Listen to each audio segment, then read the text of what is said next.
Vamos agora usar a lei de Gauss para determinar o campo elétrico de fio e distribuições cilíndricas. A gente já sabe como é a orientação do campo para o caso do fio infinito. E usando isso, combinado com a lei de Gauss, a gente vai determinar a intensidade do campo elétrico para esse fio. E depois, usando a semelhança que existe na simetria de um fio e de um cilindro, a gente vai poder ver como é a orientação do campo elétrico numa casca cilíndrica. Ela vai ser semelhante à do fio. A gente tem apenas um campo elétrico radial que é perpendicular ao eixo da casca cilíndrica. E sabendo disso, a gente vai determinar a magnitude do campo elétrico para essa casca usando a lei de Gauss. A gente vai resolver mais exercícios dessa distribuição cilíndrica de cargas, mas apenas no próximo vídeo, só para esse aqui não ficar muito longo. Então, por enquanto, a gente vai resolver o exercício do campo elétrico para o fio infinito e da casca cilíndrica. Vamos lá.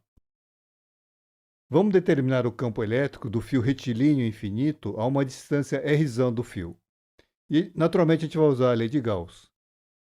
E para usar essa lei, a gente precisa definir uma superfície fechada, uma superfície gaussiana. E tem que ser uma com a qual a gente consiga resolver a integral do fluxo, que é essa integral aí que aparece no primeiro membro da equação. Mas para definir a geometria dessa superfície, a gente precisa ter algumas informações a respeito do campo elétrico.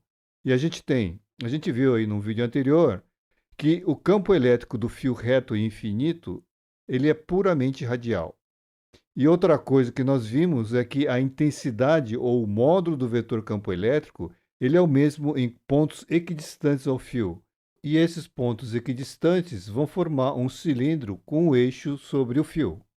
Bom, com essas duas informações, a gente deve conseguir definir qual a geometria da superfície que a gente deve usar para poder resolver a integral do fluxo. Vamos ver como a gente faz isso. Bom, então a gente quer saber qual a geometria da superfície gaussiana para a gente conseguir resolver essa integral, que na realidade é uma soma de infinitos fluxos elementares. Escrevendo aqui por extenso, a gente tem então essa soma, e lembrando de novo que se a normal e o campo de cada elemento, se eles forem paralelos entre si, o resultado do produto escalar vai ser um módulo, e se forem perpendiculares vai dar zero. O que a gente sabe a respeito do campo do fio é que se o fio estiver sobre o eixo Z no sistema de coordenadas cilíndricas, o campo elétrico vai ser puramente radial e vai ter a mesma intensidade em uma superfície cilíndrica coaxial ao fio. Vamos ver no desenho. Aqui eu tenho a superfície cilíndrica com o fio no seu eixo, e é um cilindro infinito. O campo E é radial ao longo de ER. Repare que o vetor ER de cada elemento sai do eixo em direção ao elemento. Aqui no sistema de coordenadas cilíndricas, ele é diferente do que nós vimos em esféricas. Em esféricas, ele sai da origem em direção ao elemento. Então, aqui, como a gente está usando cilíndricas, ele vai sair do eixo em direção ao elemento. Mas esse cilindro aqui é infinito, então a gente precisa fechar ele para formar a superfície fechada. Então, o que a gente faz? A gente pega e adiciona duas tampas circulares, essas tampas perpendiculares ao eixo. E dessa forma a gente fecha o cilindro. Então, a gente tem uma superfície fechada. Vamos ver como é que a gente usa, então, essa superfície fechada para a gente calcular o nosso somatório. Aqui eu tenho os cilindros com o vetor normal e o campo E colocado em alguns elementos. Vamos lembrar que na superfície fechada, o vetor normal do elemento sempre aponta para fora da superfície. Veja então que ela fica assim na lateral, aqui na tampa da frente fica assim e lá no fundo desse jeito. Então na lateral do cilindro, o vetor normal fica ao longo de ER. E nas tampas circulares, aqui na tampa da frente, as normais vão ser todas paralelas ao eixo Z, e lá no fundo vão ser antiparalelas, ou seja, no sentido oposto ao eixo Z. Como o campo é radial, aqui na lateral ele tem uma intensidade E0 ao longo de ER, então ele vai ser paralelo ao vetor normal do elemento.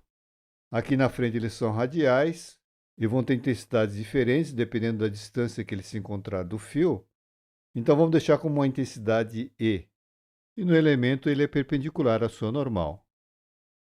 E a mesma coisa lá no fundo, radiais com intensidade desconhecida e perpendicular ao vetor normal. Portanto, na lateral do cilindro, o campo e a normal são paralelos e nas tampas eles são perpendiculares entre si. A soma que a gente quer calcular é feita sobre toda a superfície fechada. Então, o fluxo da superfície fechada vai ser o fluxo da lateral do cilindro mais o fluxo nas duas tampas. A tampa 1 aqui da frente e a tampa 2 lá no fundo. Digamos que essa lateral vai de 1 até J, a tampa 1 de J mais 1 até K e a tampa 2 de K mais 1 até N. Então, na lateral, a gente vai ter o vetor E1 até o vetor EJ, dado por E0, ER, e o vetor normal de N1 até NJ igual a ER. Agora, nas tampas, o vetor E e o vetor unitário são perpendiculares entre si. Portanto, o produto escalar dos vetores vai ser zero. E a mesma coisa de K mais 1 até N. Então, o que vai sobrar é o fluxo da lateral. E para todos eles, o produto escalar vai ser simplesmente E0. A gente vai ter, então, E0 multiplicado pela soma dos elementos de área de 1 até J, e essa soma é a área da lateral. Vamos, então, ver como fica essa área. Então, aqui eu tenho o cilindro com diâmetro 2R e comprimento L. Abrindo ele, eu fico com um retângulo de lados L e 2πr. As normais e o vetor campo de cada elemento que eram radiais no cilindro, eles vão ficar assim, perpendiculares por todo o plano. Reescrevendo aqui a nossa última equação, esse somatório vai dar a área do retângulo 2πrl. Portanto, com esse cilindro fechado, coaxial ao fio, a gente consegue resolver o somatório dos fluxos elementares, que nada mais é com um número grande de elementos, ou seja, um n indo para infinito, a nossa integral do fluxo. Veja que a gente só consegue resolver essa soma se a gente usar o cilindro coaxial à distribuição. Se ele ficar fora do eixo, veja que a gente não consegue mais resolver essa soma. E a mesma coisa se a gente usasse outra geometria, como uma esfera, um cubo ou qualquer outra forma. Portanto, apenas com um cilindro fechado coaxial ao fio, a gente consegue resolver a soma e assim a integral do fluxo. Então, com essa análise, nós vimos que a superfície que a gente deve usar é uma superfície cilíndrica coaxial ao fio. E essa é a única forma de resolvermos a integral do fluxo. Repare que a gente não usou a lei de Coulomb. Para chegar a essa superfície cilíndrica, a gente usou apenas informação a respeito da orientação do campo e da intensidade em pontos equidistantes. E a gente tinha obtido isso antes com uma análise sem usar a lei de Coulomb. Aqui está o desenho dela em 3D e em corte. É um cilindro de raio R, comprimento L. Ele é coaxial ao fio com uma densidade lambda, que está no eixo Z do sistema de coordenadas cilíndricas, e a lateral do cilindro passa pelo ponto P, onde a gente quer determinar o campo. O fluxo sobre essa superfície fechada vai ser, então, o fluxo na lateral do cilindro, mais o fluxo nas tampas circulares que estão nas extremidades do cilindro. Na lateral do cilindro, a gente tem um campo com intensidade E0 e é radial, e a normal é também radial. Portanto, a gente escreve assim. E isso vale para todos os elementos de área dessa parte do meu cilindro fechado. Na tampa de cima, eu tenho uma intensidade diferente dependendo da distância que se encontre do fio, mas eles são sempre radiais, então a gente escreve EER e a normal ao longo de EZ. E de novo para todos os elementos de área dessa tampinha superior. Agora, na tampa de baixo, a gente tem ainda um campo EER e a normal no sentido oposto ao eixo Z, ou seja, em menos EZ. E de novo para todos os elementos de área dessa tampa. Nas tampas, a normal e o campo são perpendiculares entre si, portanto, zero para o produto escalar e para suas somas e as suas integrais. E o que sobrou é apenas o fluxo na lateral, que se reduz a uma soma do produto da intensidade com a área dA. Em coordenada cilíndrica, esse dA é isso aqui. Então, a minha soma integral fica assim, a integral de z variando de 0 a L e de θ variando de 0 a 2π. Integrando em θ, tirando as constantes da integração para fora, e integrando em z, vai dar E0 vezes 2πrl. Então, esse é o fluxo na minha superfície fechada. Agora, a carga interna vai ser a carga que se encontra dentro do cilindro, que a gente escreve como a integral de ρdV, sendo esse ρ a densidade volumétrica. Carga interna vai ser então a carga do trecho do fio interceptado pelo cilindro. Portanto, uma integral da densidade linear lambda ao longo da extensão L. Como o lambda é uma constante, vai dar lambda zero vezes L. Tem assim o valor do fluxo do campo e da carga interna. Colocando tudo na equação de Gauss, a gente obtém isso para um ponto distante r do fio. Vamos generalizar e a gente tem então um campo radial de módulo E, que é isso aqui, e que a gente pode ainda escrever em termos da constante K, que é 1 sobre 4πε0. Dá para ver que o campo diminui com 1 sobre r à medida que a gente se afasta do fio. A gente resolveu esse exercício antes usando a lei de Coulomb. Se você ver num dos vídeos anteriores essa resolução, você vai ver que o trabalho algébrico foi bem extenso. E comparando, aqui foi bem mais simples. Essa equação, ela independe do z, portanto ela vale para qualquer z. Fazendo um desenho dos vetores, a gente teria algo desse tipo aqui. Aqui mostrando apenas uma metade. Esse meio cilindro naturalmente não existe, ele está aí só para a gente poder enxergar melhor os vetores. Vamos fazer um gráfico da intensidade do campo elétrico em função da distância para um fio infinito com uma densidade linear de cargas 8 nanocoulombs por metro. Essa é a carga num fio fino e retilíneo quando se aplica uma tensão de mais ou menos 1 kV em tensão DC. Usando então a fórmula e substituindo os valores, vai dar 160 sobre R volt por metro. E aqui o gráfico onde dá para ver que o campo diminui à medida que nos afastamos do fio. E isso ocorre proporcional a 1 sobre R. Vamos estender aquilo que nós vimos sobre a orientação do campo para um fio para o caso de uma distribuição cilíndrica. A gente sabe que para o fio reto sobre o eixo Z no sistema de coordenadas cilíndricas, o campo elétrico vai ser puramente radial. A gente não tem nada em θ e também em Z. Graficamente o campo fica desse jeito aqui. Essa peça amarela aí só está para poder visualizar melhor os vetores. Mas isso que acontece para o fio, a gente pode estender para uma casca cilíndrica com uma densidade superficial de cargas uniforme, um sigma constante. Se a gente fizer uma análise semelhante ao que fizemos para o fio, a gente vai chegar que o campo é também radial e sem nenhum componente em θ e também em Z. Ou seja, o conjunto de equações 1 continua igualmente válido. E a outra coisa que a gente pode fazer ainda é sobrepor essas cascas para formar um cilindro maciço. Vendo aqui em corte, fazendo a superposição de infinitas cascas coaxiais umas à outra. Com o raio variando de 0 até um R, a gente forma então um cilindro maciço de cargas. E esse cilindro a gente passa a tratar como uma distribuição volumétrica de cargas, que vamos representar por ρ, que pode ser uma constante ou ainda variar conforme a coordenada radial r. E nessas condições, o campo elétrico continua ainda sendo radial, exatamente como descrito pelo conjunto de equações 1. Esse caso do cilindro com densidade volumétrica de cargas tem interesse prático e a gente vai resolver alguns exercícios no próximo vídeo. Por enquanto, vamos resolver apenas o caso do fio e da casca cilíndrica. Vamos lá. Vamos determinar o campo elétrico da casca cilíndrica, uma casca com as cargas distribuídas de modo uniforme, ou seja, um sigma constante, e vamos ver primeiro o campo dentro e depois fora dessa casca.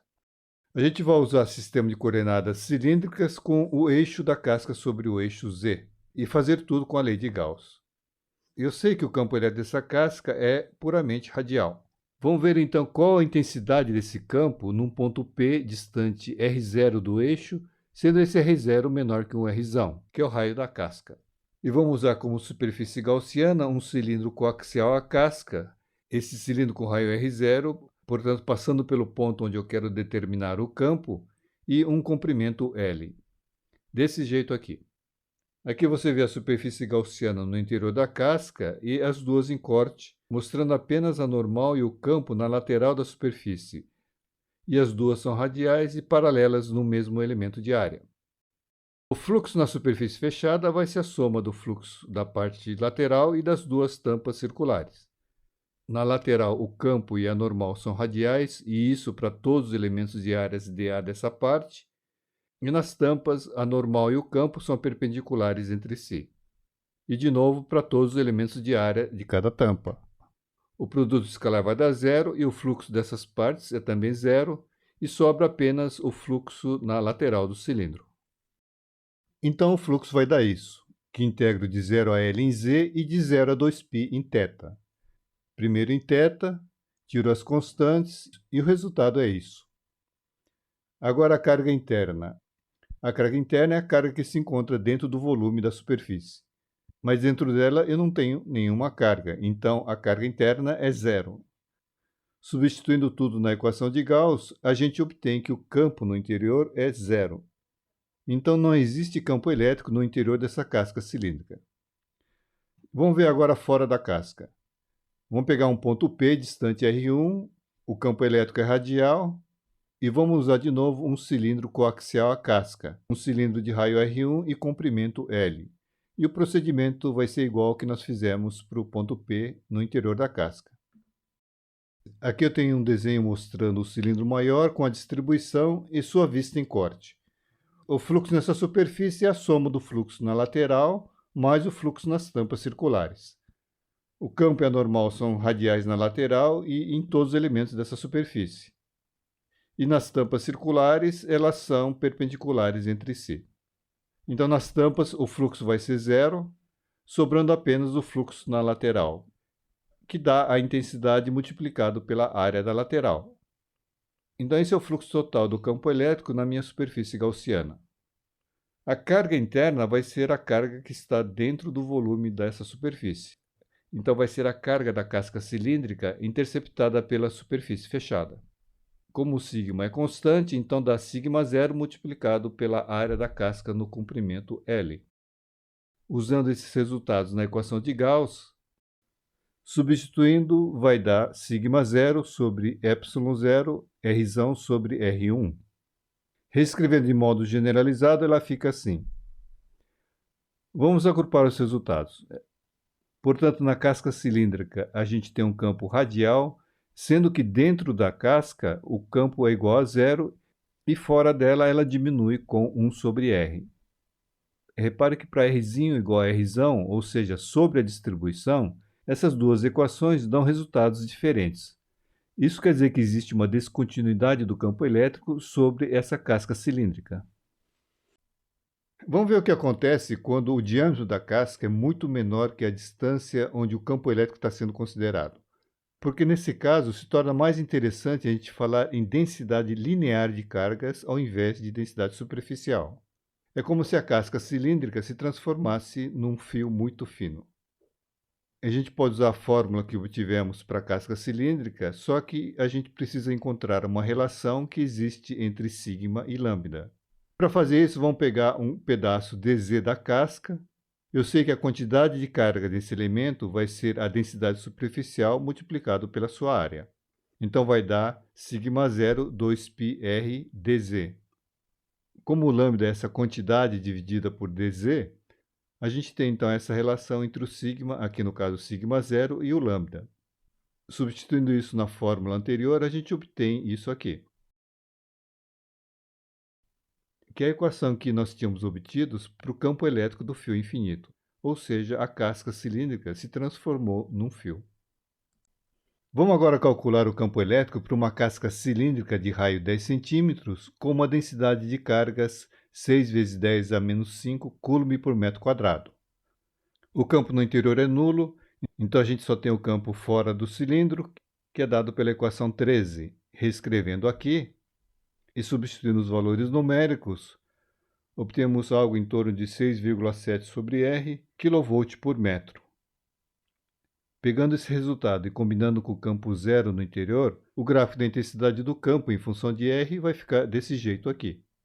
Campo nulo no interior e fora do cilindro diminuindo com 1 sobre R. Observando que existe uma descontinuidade do campo em R igual a R. Agora um resumo. A gente obteve o campo elétrico usando a lei de Gauss. Primeiro fizemos isso para uma distribuição linear, num fio reto e infinito, que deu um campo com uma intensidade que cai com 1 sobre R. E depois nós calculamos o campo para a casca cilíndrica infinita. E vimos que o campo no interior desse cilindro vai ser zero e que fora ela diminui com 1 sobre R. E é isso aí.